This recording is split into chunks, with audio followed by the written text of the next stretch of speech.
Baruch Shem Kevod Malutó, Leolam Vaed. Bendito seja seu glorioso nome, seu reino é para todo sempre. Shalom Lekulam, Shalom para todos, para todo o povo em Teshuvá, em todos os pontos do planeta Terra. Seja muito bem-vindo, meu querido irmão, minha querida irmã. Você está no canal Teshuvá Total. Meu nome é Raimson Correa e sou um dos professores que aqui tem a honra de poder compartilhar com você estudos, especificamente nas quartas-feiras, como é hoje, nesse horário, estudos de Maasei Hashlichim, Atos dos Emissários, leitura interpretada no seu contexto original, que é o contexto do século I, onde viveram nossos irmãos que são citados nessa maravilhosa carta de Atos, escrita por Lucas, endereçada a Teófilos. Que saudade, hein? Que saudade estava de poder apresentar aqui, de poder retomar, né, o programa de Atos, nosso estudo, esse maravilhoso estudo, e que desde o nascimento da nossa querida filhinha Hadassah, até então eu não tinha condições realmente de apresentar, devido à adaptação, certo, da bebê ao nosso cronograma semanal, a nossa rotina. Tem que dar realmente uma rotina para ela e nos adaptar. Então, graças ao Eterno, já estamos retomando agora, e Emitse Hashem, se o Eterno assim nos permitir, de quarta-feira, toda quarta-feira estaremos apresentando, como vínhamos fazendo anteriormente, o estudo de Atos, tá bom? Retomando, portanto, o capítulo 13, dando sequência.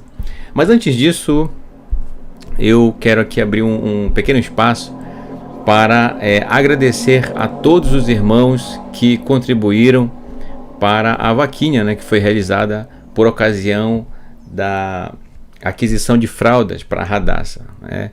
Então, realmente passaram-se aí um bom tempo em que os irmãos estiveram contribuindo, e boa parte do valor já foi contribuído, né, já foi doado, e eu acabei de encerrar a vaquinha, no caso, né, no site, e também já divulgo a todos os irmãos que encerramos por aqui, e deixo aqui o meu Todarabá, o meu muito obrigado por você que contribuiu, e aos irmãos que, quem sabe, não pôde contribuir, mas que em suas tefilot, em suas orações, estiveram nos apresentando ao Eterno.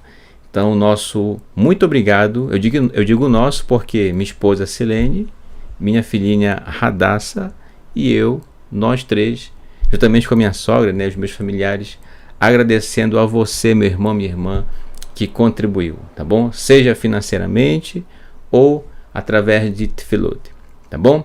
Então, que o Eterno retribui a você 1000 vezes mais, né? Como a gente sempre diz por aqui, tá bom? Você não imagina o quão realmente essa ajuda é tão importante nesse momento, né? Com esse gasto que a gente tem inicial com fraldas, realmente veio em boa hora, tá bom? Agradeço da mesma forma ao nosso querido Moré, Marcos Felipe, que foi quem propôs, né, que a gente realizasse essa vaquinha. Muito obrigado, meu querido irmão, meu professor Moré, pela ajuda, pelo incentivo, e dessa forma sigamos, né? Sigamos e prossigamos, tá bom? Todarabá. Então, eu creio que você já está com o seu coração preparado para retomarmos o estudo de Atos. Aperte os cintos, pois agora, a partir de agora, iremos estudar textos que fazem referência às primeiras viagens missionárias de Shaul Paulus. Ele também tinha esse nome, Paulus, que, segundo a transliteração, chegou à nossa geração e ao nosso idioma, que é o português, como Paulo, certo? Então, eu sempre vou falar Shaul, gente, que é o nome original dele, é o primeiro nome dele, certo? Shaul. Você conhece como Saulo também. Então, vai se iniciar essa viagem missionária, tá bom? Ao lado dele, Barnaba, que você conhece como Barnabé. E várias coisas vão acontecer. E a gente vai analisando conforme a proposta do estudo, leitura interpretada no seu contexto original, tá bom, gente? Então, nos momentos propícios, a gente vai comentando como a gente sempre vem fazendo ao longo dos estudos, tá bom? Então vamos ao texto do capítulo 13, verso 1.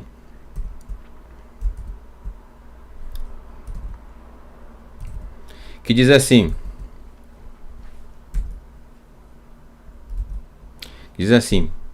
Vairiu Bakahal Asher Beantioquia.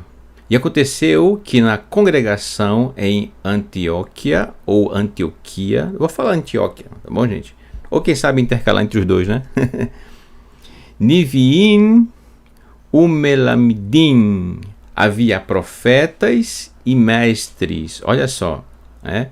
Preste bem atenção. Vou fazer a leitura toda e no término a gente faz o comentário. Vele Shemotam Barnaba Veshimon Hanikra Gam Nigar Veloquios Hakirni Umenahem Asher Haya Amom Im Roredos Tetrakra Veshairul. Então, olha só. Em Antioquia havia profetas e mestres. Estes são seus nomes. É citado aqui. Barnabé. Eu coloquei entre parênteses, tá? O nome deles, da forma como está na tradução João Ferreira de Almeida, para quem está chegando agora e saber de quem a gente está se referindo. E Shimon, chamado também Nigar, certo? Eu preferi deixar aqui Nigar, que está aqui, ó, Nigar. Na tradução de David Ster, ele colocou negro, tá bom? Mas eu deixei aqui Nigar. E Lucius Lúcio, ou Curini de Cirene, no caso, e Menachem, na sua tradução Manahem, que havia trabalhado com Herodes, tetrarca, né, o governador, e Shaul.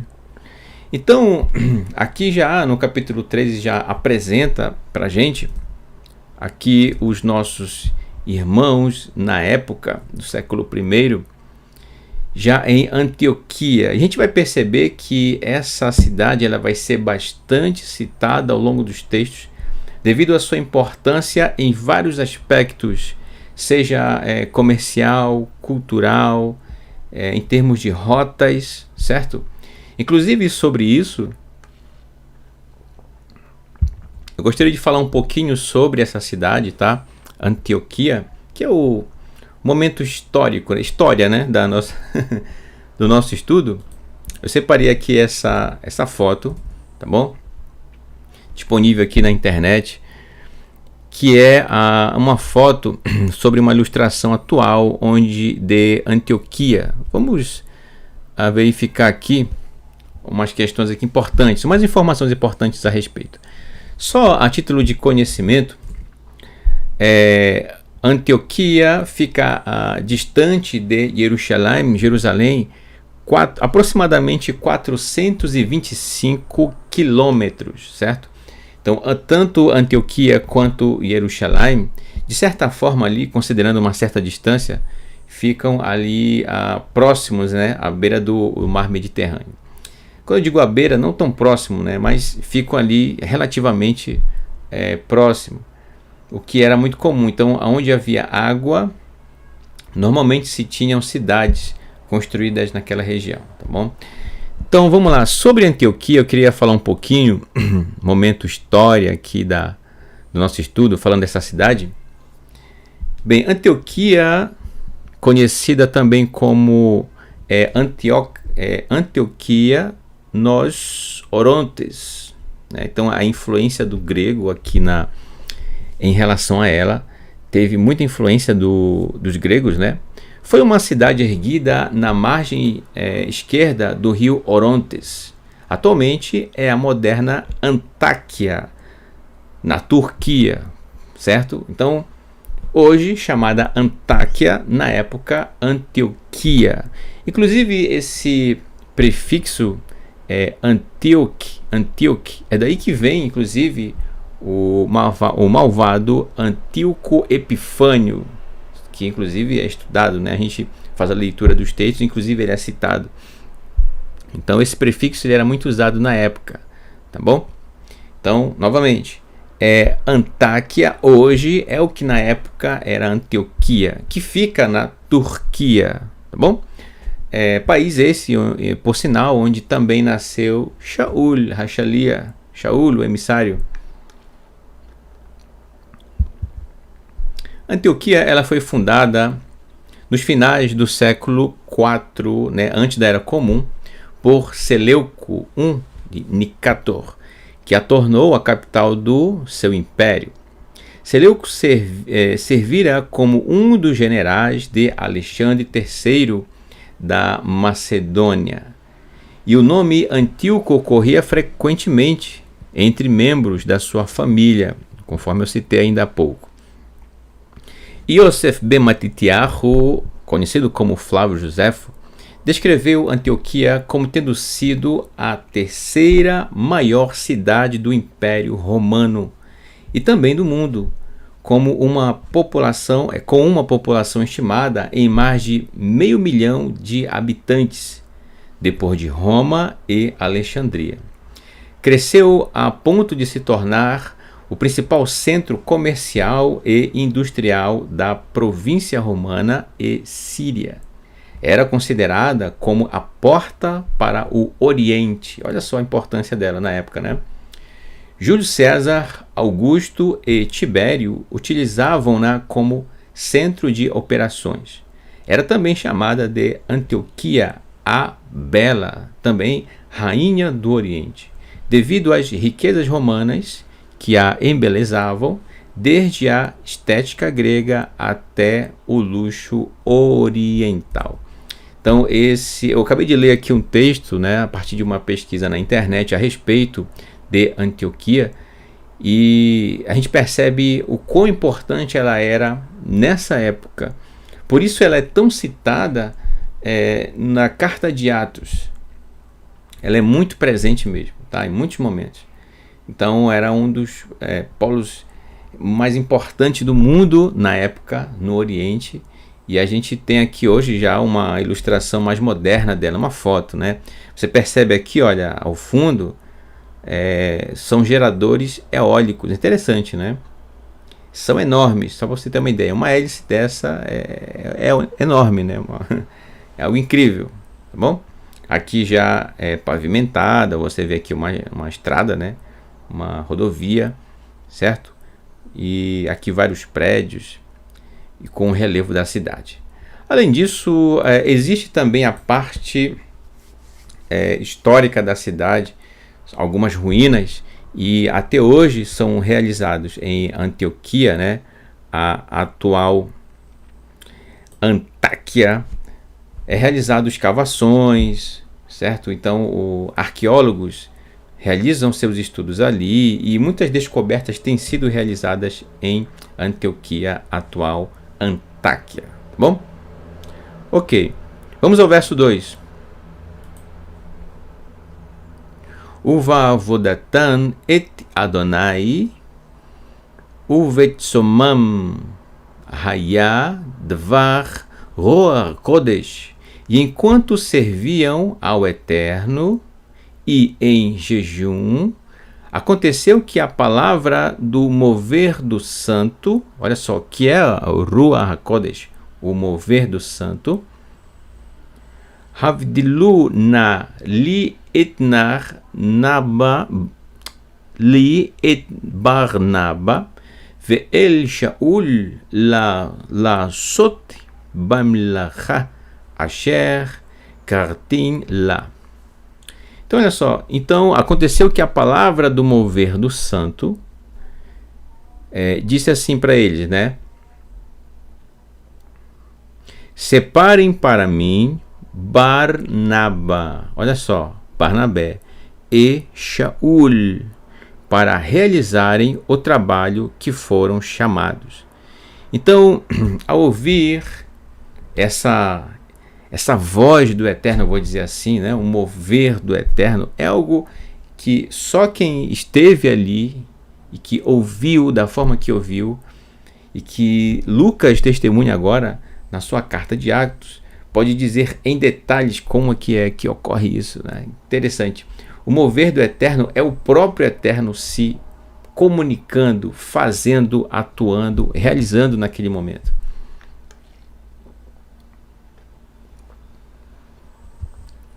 Então, ao ouvirem isso, a gente já percebe o Eterno já escolhendo duas pessoas em particular, Barnabé e Shaul, Saulo, para realizarem o que o Eterno já havia separado para eles.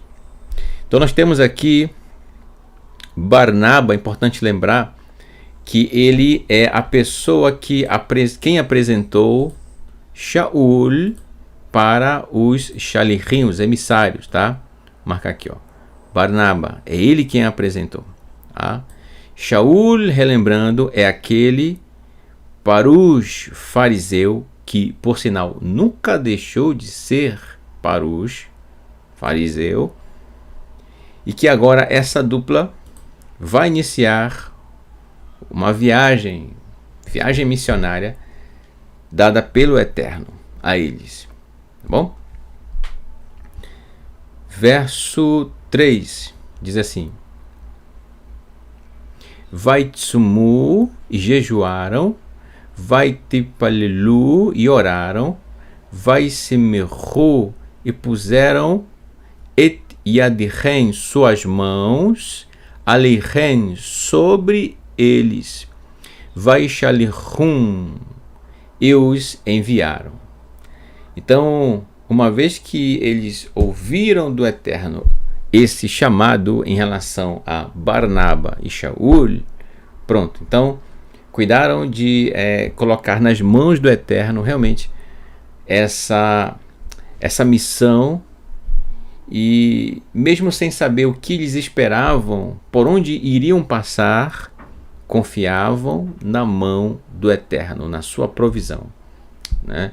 Interessante a gente ver a confiança que eles tinham no Eterno, e de perceber que aquele chamado era do Eterno. É importante lembrar aqui uma coisa.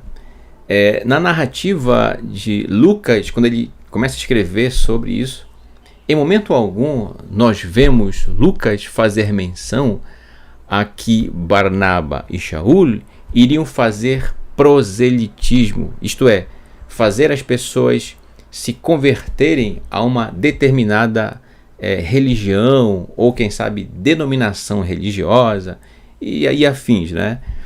Nada disso. Eles iriam realmente levar a palavra do Eterno. E aí, para quem já está estudando conosco, né, sabe o que é a palavra do Eterno? A Torá.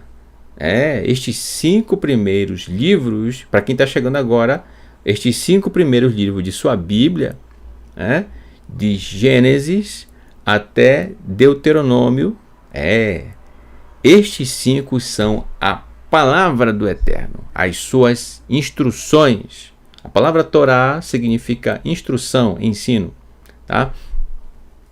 Então é a palavra do Eterno que eles iriam levar. Só que um detalhe, né? Conforme ou pela perspectiva de Yeshua, que é uma forma totalmente diferenciada, pois traz a plenitude da Torá. A gente vai falar sobre isso daqui a pouco em mais detalhes, tá bom? Certo? E aí vem o verso 4, que diz assim: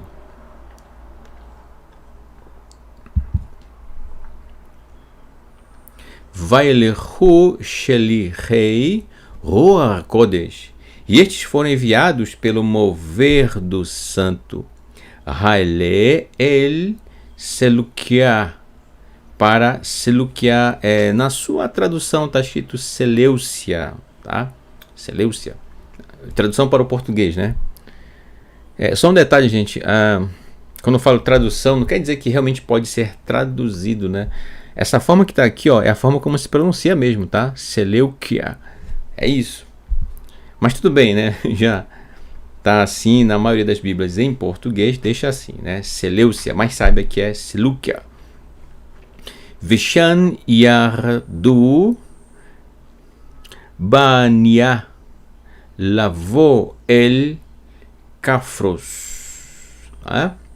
Então estes foram enviados pelo mover do santo para Seleucia e desembarcaram, descendo em um navio. E chegaram em Chipre. Olha só, né? Cafros, Chipre. Aqui uma ilustração disso, né? Para fazer menção, né? Para a gente não ficar só nos textos aqui. Uma ilustração para você criar um cenário na sua mente a respeito das viagens que eles realizavam, tá certo? Eu acabei não lembrando aqui de citar. Esse aqui, gente, é um quadro, só abrindo parênteses, é um quadro de um pintor do século XVIII. Eu esqueci de anotar aqui o nome dele, né? Fazendo jus, honrando, né, a pintura do artista, né, que eu achei muito interessante. Eu encontrei essa pintura dele, achei interessante trazer para o estudo, né? Belíssima. Para quem vê assim parece uma foto, né? Mas não é foto não, gente, é pintura mesmo. E olha que é uma pintura de muito tempo, tá bom? Certo, então eles chegaram em Chipre, verso 5. Chegando lá, olha só. Bavoam Ira Selamin Hagdu et Davar Haelohim. Chegando na cidade de Selamina, anunciaram a palavra de Elohim. Olha só que incrível, né? Anunciaram a palavra de Elohim. Bebait Haknesed, na casa de reunião. O que é essa casa de reunião? É o que nós conhecemos hoje como sinagoga, tá bom? Casa de reunião, uma casa de estudo, sinagoga. Asher Lihudim Vegan Yohanan Raya Imam Leshartam. Então, eles anunciaram a palavra de Elohim na casa de reunião para os judeus, na sinagoga, e também Yohanan, João, estava como assistente. Tá? Aqui uma ilustração para retratar exatamente o que nós estamos lendo aqui no texto. É importante deixar bem claro uma coisa aqui, ó. Preste bem atenção.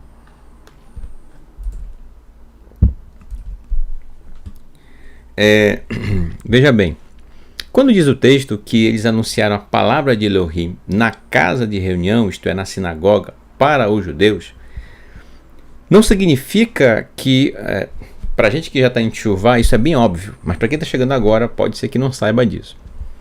Não significa que estes Yehudim, que já congregavam nesta sinagoga, não conheciam a palavra do Eterno, isto é, que não conheciam a Torá, muito pelo contrário. A cada Shabat é estudado uma porção da Torá, certo?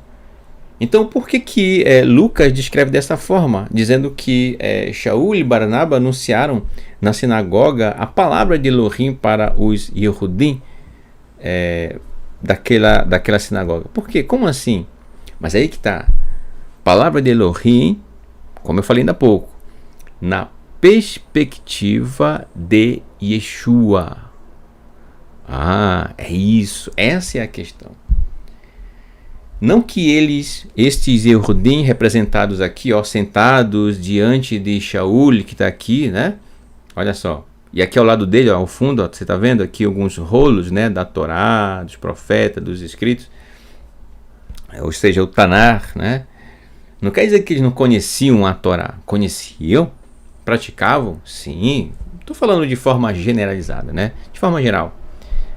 Agora, com essa forma que Yeshua ensinou, porque aprendeu e praticava, dessa forma, não conheciam. Essa é a questão, entende? Por isso a proposta do estudo, leitura interpretada no seu contexto original.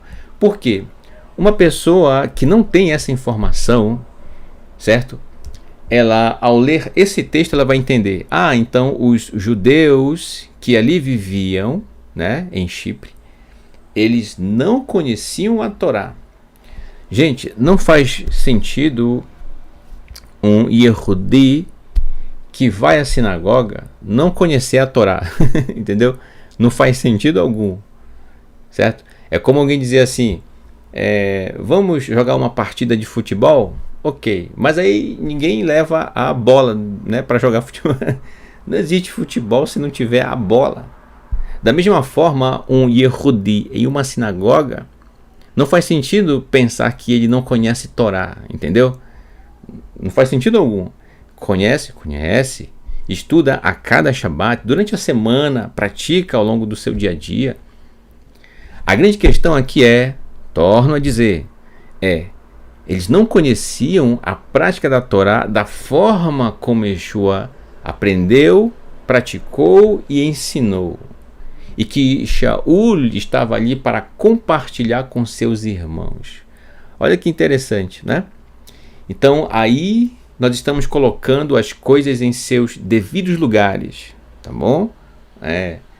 Então, quanto tempo esse texto, inclusive, foi lido e talvez mal interpretado, não porque a própria pessoa quisesse assim fazer, mas pela falta de informação mesmo, certo? Por não saber, ou quem sabe por não perceber o contexto do momento, e aí acabou achando que, olha, vieram a conhecer a palavra do Eterno, a Torá, porque Shaul levou. Não necessariamente, mas da forma como Yeshua ensinou, aí sim, passaram a conhecer.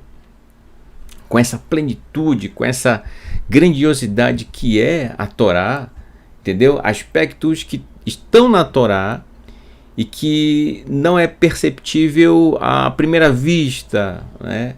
Tem que ter um pouco mais de atenção, um pouco mais de minúcia.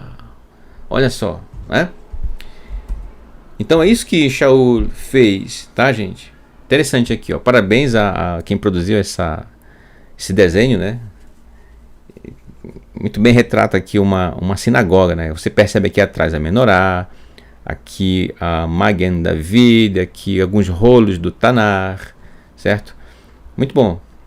Inclusive, é relativamente difícil, gente, de encontrar essas ilustrações na internet, porque pouco se faz menção à palavra do Eterno ligada ao Yehudi, ao judeu, né? Então, ainda existe esse estigma, esse rótulo de que eles não conhecem o Eterno. Muito pelo contrário, gente, tá?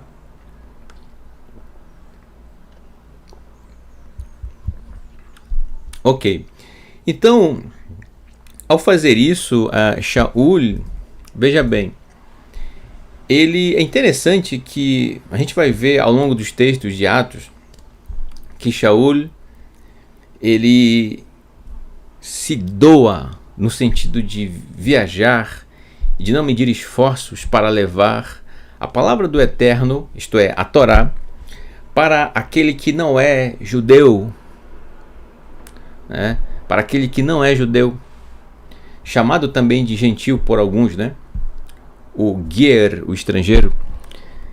Mas antes, olha só, preste bem atenção, mas antes de Shaul levar a Torá para o não Yehudi, primeiro ele leva para seus irmãos Yehudi.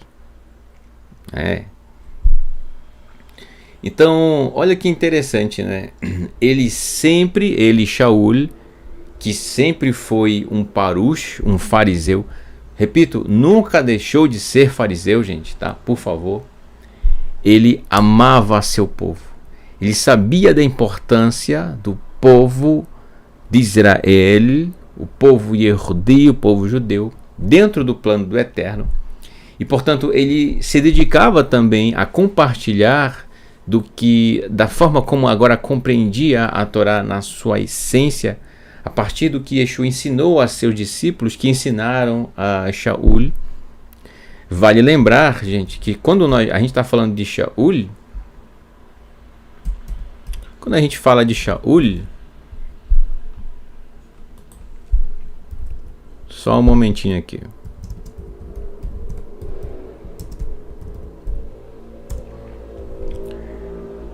Quando nós falamos de Shaul, estamos falando de um homem que desde a sua mocidade, desde a sua infância, se destacava entre os seus amigos, né, estudantes também, estudante do Tanar, de forma geral, e que tinha uma capacidade incrível de raciocínio, de poder dialogar a respeito da Torá, dos aspectos dela, de como o Eterno agiu no passado e age no presente, entende? Então, quando ele encontra a forma de compreender e praticar a Torá, conforme os Talmidim de Yeshua passaram a compartilhar com ele, você imagina o potencial de compreensão, o potencial, e obviamente agora Shaul com o coração aberto, né, para a Torá, da forma que Yeshua ensinou seus Talmidim. Você imagina agora o quão realmente ele está pronto para compartilhar isso com aqueles que não conhecem essa forma de praticar a Torá. Entende? Então, sem contar, por exemplo, a didática. Afinal, Shaul era um estudioso da Torá, uma pessoa que lia bastante, acostumado a grandes textos, certo? Não somente o Tanar em si, que eu digo principalmente o Tanar, mas também as literaturas judaicas da época, tá certo?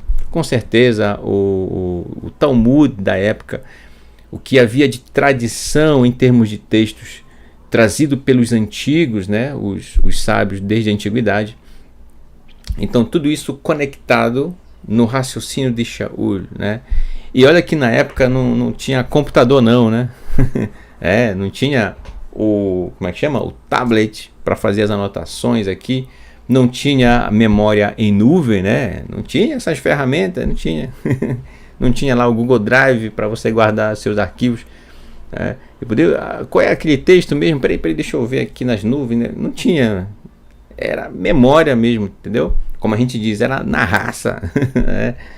E obviamente, né, a mão do Eterno agraciando o Shaul com esse potencial incrível de raciocínio e de argumento e de compreensão da Torá. Somente o mover do Eterno mesmo para, ao ver um coração aberto para a palavra do Eterno, realmente conceder mais potencial para ir mais longe, compreender mais e mais e mais.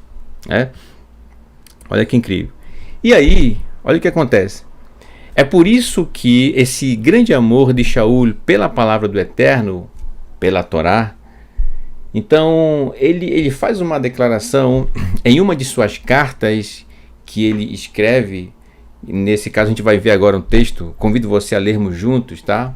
Só um pequeno parêntese a respeito disso, do que ele escreve aos nossos irmãos em Teshuvá da época do século I e que viviam em Roma, portanto na Itália, tá certo? Olha só, né?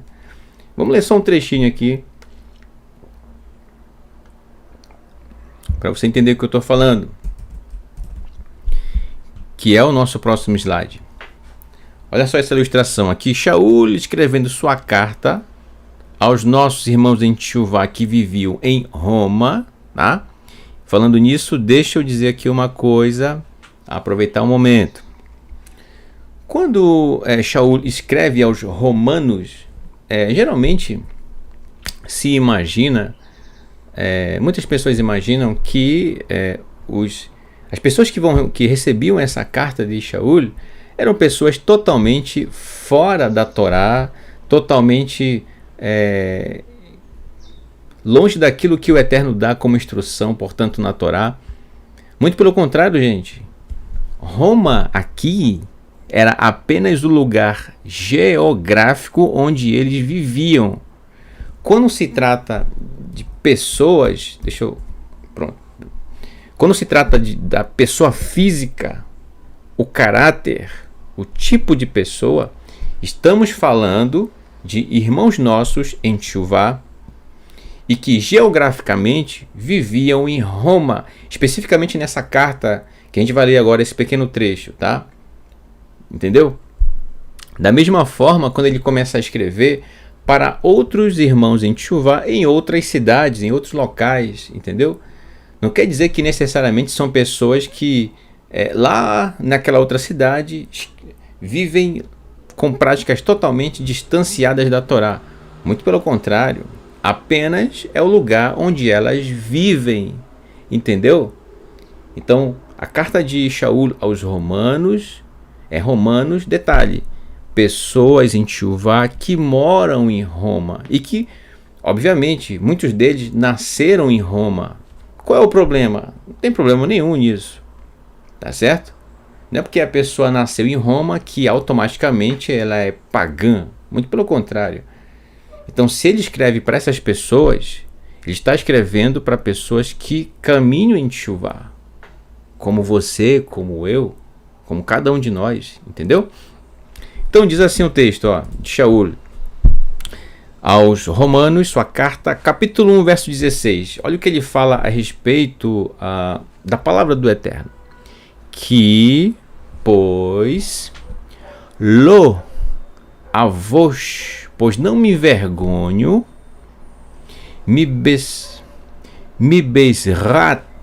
pois não me envergonho da boa nova, aqui coloquei em vermelho para ficar bem didático para você, tá? Pois não me envergonho da boa nova, da boa notícia, que na sua tradução aparece com a palavra evangelho, né? Então, a palavra aqui, ela está flexionada, né? Mi besrat, que vem de bessorá, ou bessorá, depende da forma como você pronuncia o resh, ou resh, né? Então, olha só que interessante, né? Ele não se envergonhava da boa nova, da boa notícia. E o que é boa nova? O que é a boa notícia? O que é o evangelho? A prática da Torá, a Torá em si, da forma como Yeshua aprendeu, praticou e ensinou, com essa plenitude, trazendo a plenitude da Torá, a essência da Torá, o que ela realmente é, amor, ahavá, entendeu? Isso é a boa notícia, a Torá.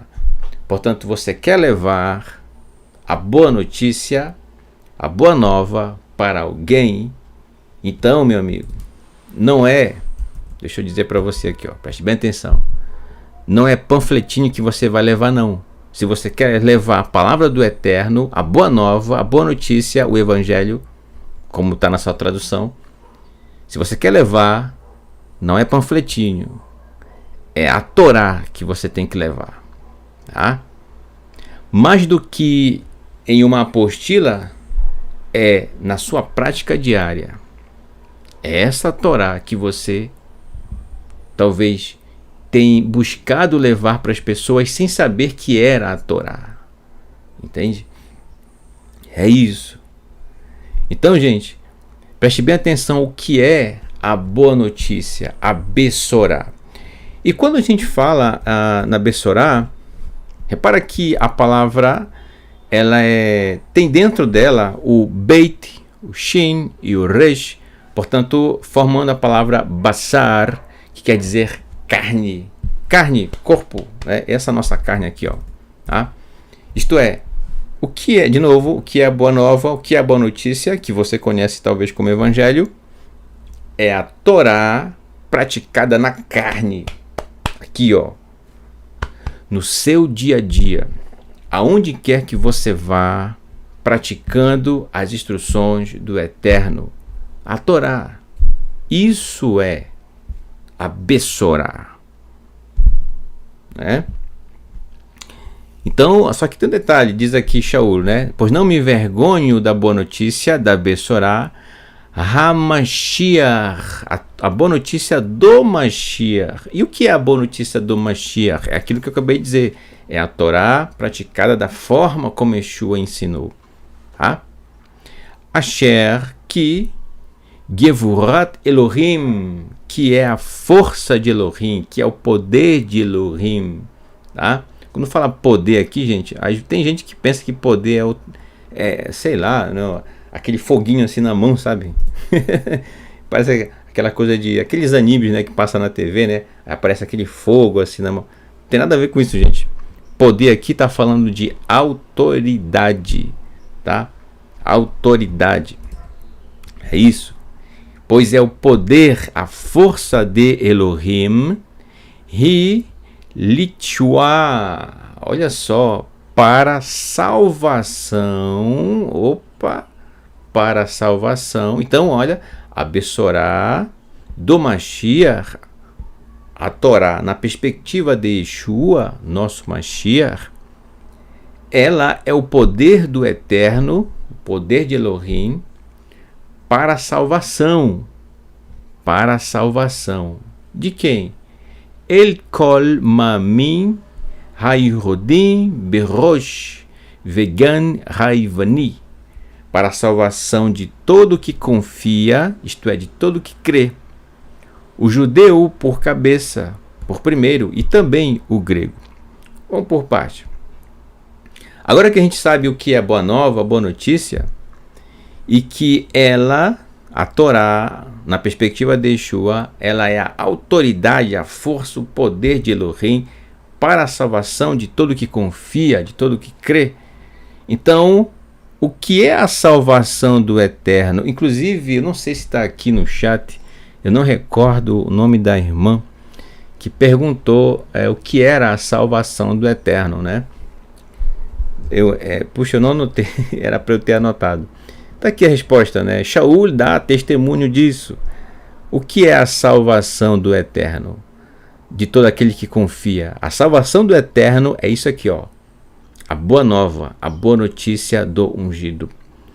É a Torá, entendeu? Da forma como Yeshua nos ensina. Então, ora, o manual da vida que é a Torá, se nós conhecermos ele, se praticarmos ele, então é salvação para nossas vidas. É salvação em vários aspectos, tá certo? Por exemplo, no aspecto relacionamento entre familiares, amigos, no seu trabalho, em qualquer lugar. Então, para que seja salvo, para que seja mantido os relacionamentos, então, o que é a salvação? A Torá de Adonai, porque ela tem resposta para todas essas coisas. Entendeu? Então, se não fosse pela Torá do Eterno, nós jamais nos aproximaríamos dele.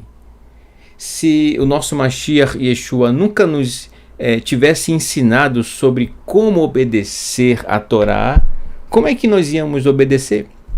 Entendeu?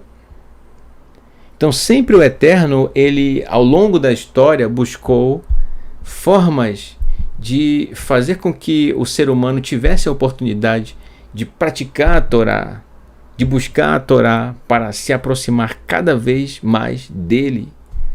Entende? Sempre, sempre. Então, o foco do Eterno sempre é a Torá. Tudo vai convergir na Torá.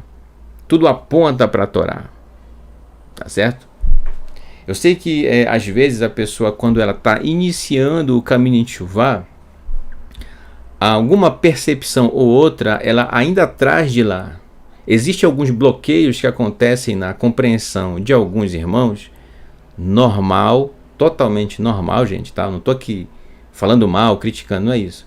Eu estou dizendo que existe isso, tá? E às vezes nem a própria pessoa se percebe em relação a esses bloqueios de compreensões que acontecem, porque às vezes quando vem a compreensão da Torá, ela esbarra na compreensão religiosa que ela traz há anos. Isso digamos assim, é acompanhado, me fugiu agora uma expressão, isso é tratado, eu digo tratado, mas não me entenda mal, né? Porque tratado é como se fosse relativo a uma enfermidade, alguma coisa. Não, não é isso. Mas isso vem sendo cuidado ao longo do tempo e é trabalhado, vou usar essa forma, né? Isso é trabalhado ao longo dos anos, dos ciclos, até a pessoa perceber, não, esse ponto de vista, essa forma de pensar a respeito desse tópico é algo totalmente religioso e eu trazia comigo desde a época em que eu ainda vivia no sistema. Portanto, a partir de agora, que o Eterno foi me dando a maturidade de poder diferenciar o que é Torá do que não é Torá, então já consigo caminhar adiante, eu já consigo vencer essa etapa, entendeu? E aí, meu irmão, quando você compreende isso, puxa, maravilha, né? E se você puder ajudar alguém que ainda está no estágio em que você estava, por não compreender, e você sabe exatamente qual é o ponto ali de conflito, de compreensão do tópico que você estava tão buscando ao longo dos tempos, né? Então ajude essa pessoa, né, a compreender, tá bom?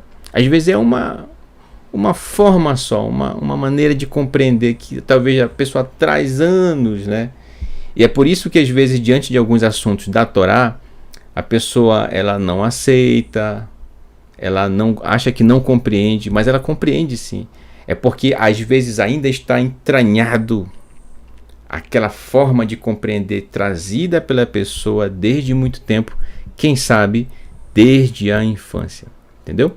Então é preciso ser muito sincero com você mesmo quando essa forma de compreender que é diferente da Torá ainda está com você, entendeu? Mas não precisa você dizer para as pessoas, não, é só você e o Eterno, tá bom? Então, gente, olha só, a salvação do Eterno, repito, é a boa nova, a boa notícia do ungido, isto é, a Torá que Yeshua nos apresenta, da forma como ele nos apresenta. E aí você tem ali Mateus capítulo 5 em diante, você tem ali o Sermão do Monte. Ali é Yeshua, nosso Mashiach, nosso mestre, ou ungido do Eterno, ensinando a Torá, puramente a Torá. Entendeu? É isso. Essa é a salvação, a Torá. Agora, olha só que interessante. Shaul diz assim ainda, para finalizar aqui o texto, a gente já conclui isso tudo.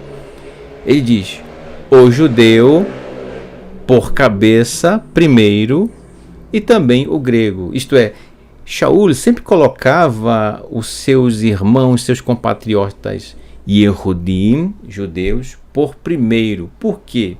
E aí a gente lembra o texto que a gente acabou de ler aqui de Atos, que quando eles chegaram em Chipre, a primeira coisa que ele fez foi procurar uma sinagoga, porque ele sabia que lá haveriam Yehudim, judeus, e portanto lá primeiramente ele iria compartilhar com estas pessoas a palavra do Eterno, isto é, da forma como Yeshua nos ensina, tá? Que a pratiquemos. Está aqui, ó, só voltando aqui o slide. O primeiro grupo que ele procura, seus irmãos Yehudim. Depois de abordar a Torá com eles, segundo a perspectiva de Yeshua, aí sim ele vai de encontro aos não Yehudim.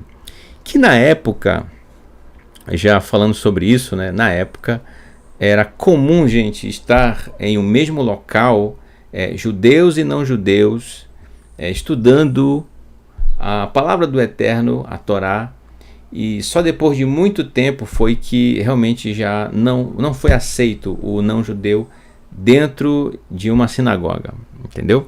Mas nessa época os dois grupos conviviam normalmente, gente, tá? Judeus e não judeus, tá certo?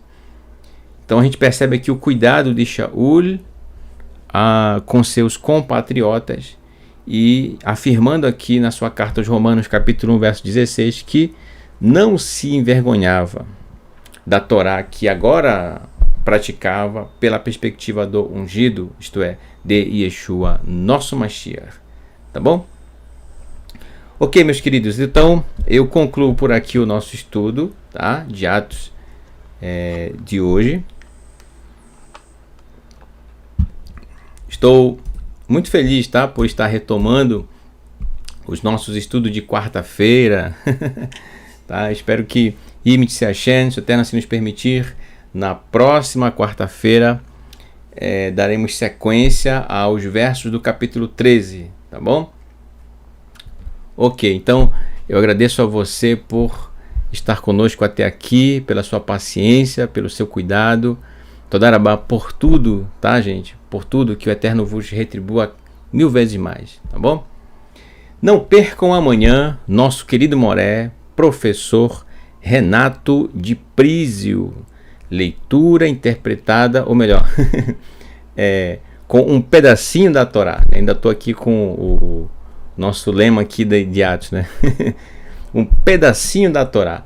O Moré Renato agora trazendo, né, sempre aí textos que fazem menção à próxima porção, que é a porção da Torá que nos aguarda no próximo Shabat. E ele vem já de uma sequência de estudos que falam sobre o Aleph Bet, cada letra da Torá, que nos traz grandes lições, né? E dessa forma sempre praticando o que vamos aprendendo em relação à palavra do Eterno, tá bom? Ontem tivemos o estudo com o nosso querido Moré, professor Marcos Felipe, com o momento do hebraico, tá bom? Ok, então é isso, gente. Mais uma vez, Todarabá. Deixo com você o meu Todarabá. Eu até separei aqui um slide de Todarabá totalmente novo para esse momento. Olha aí. Eu achei muito lindo, tá? Uma paisagem em Israel.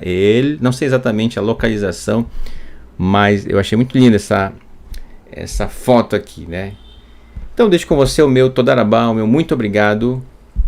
Laila Tov, uma boa noite. Shavua Tov, uma boa semana. Vamos cantar aqui uma música. Vamos cantar uma música. Bem, já estreou aqui em outros programas, né, com nossos professores.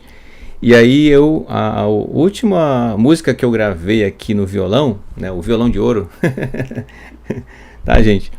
Foi uma música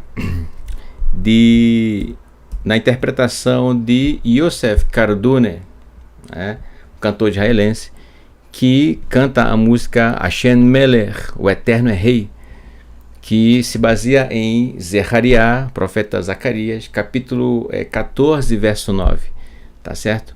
Onde diz que o Eterno reinou, ele reina, ele reinará, tá bom? E quando diz que o Eterno reinará e o seu nome será está falando exatamente da Torá. Quando se fala no reino do Mashiach, presta bem atenção, quando se fala no reino do Mashiach, o reino de Yeshua, se está falando não necessariamente da pessoa física, mas da Torá em si, entende? É isso, é o reino da Torá, onde ela será praticada em toda a terra. Esse é o reino do Eterno, entendeu? Em todos os pontos da terra, a Torá sendo praticada com essa plenitude que Yeshua, nosso Mashiach, nos ensinou. Esse é o reino de Yeshua, esse é o reino do Mashiach, esse é o reino da Torá. Sendo bem direto, entendeu? Nós cremos dessa forma, tá bom? Ok, então compartilho com você, tá bom? Vamos cantar juntos, está cifrado, tá bom, a música. Tem o nosso querido irmão Joaquim Neto, né? Shalom, meu querido irmão Joaquim Neto. Acredito que você esteja aqui acompanhando esse estudo, tá bom? Então fiquei muito feliz em ver que o nosso irmão, ele está aprendendo. Olha só, o irmão Joaquim Neto está aprendendo a tocar violão para tocar terrilim. Olha que maravilha, né? E eu fico muito feliz, né, em poder compartilhar dessas músicas que eu estou regravando, né, dos cantores, repassando, né, regravando dos cantores israelenses. Então são melodias belíssimas. E se você ainda não iniciou seus estudos de um instrumento musical para você cantar terrilim em casa, né, não só terrilim, mas a música de forma geral, realmente traz uma paz muito grande, certo? a gente sente uma shalom incrível, a conexão que você tem ali com o sonido, né, do instrumento, associado à letra que traz o texto do Terlim. É algo muito incrível, tá bom? Então é isso, meu querido irmão Joaquim Neto. Hazak, Hazak, né? Seja forte, seja forte. Continue seus estudos, tá bom? Quero um dia ver você tocando um Terlim com a gente, tá bom? Quero cantar um Terlim aí justamente com você, tá bom? Ok, então vamos de Zechariah 14:9, tá bom? Zacarias capítulo 14, verso 9. Hashem Melech. Lela Tov, boa noite. Shavua Tov, uma boa semana. E Leritraot, até logo.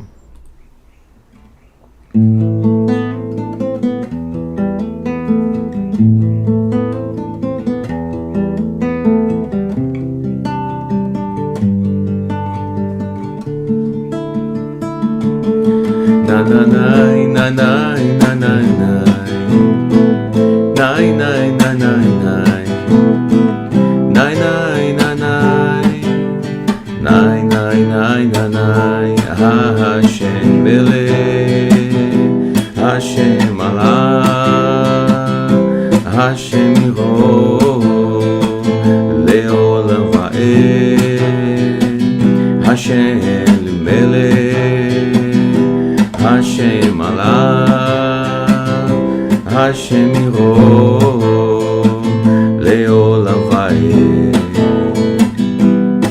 V'haya Hashem Melech, Al kol ha'aretz, Bayom hahu b'yei Hashem, Echad yishmo echad, V'haya Hashem Melech, Al kol ha'aretz, Bayom hahu b'yei Hashem, Echad yishmo echad. Oy na na na na na na na na na na.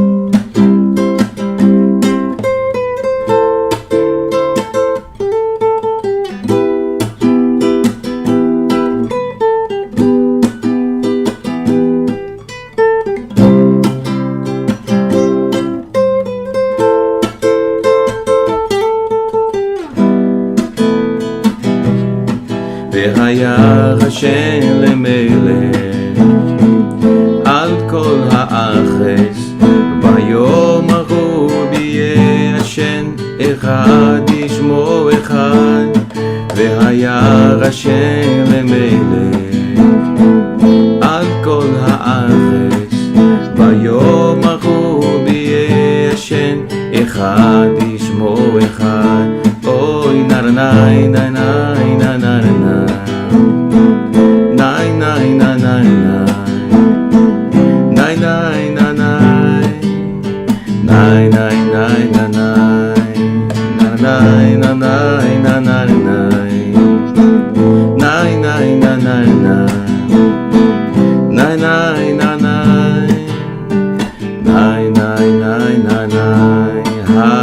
Hashem Melech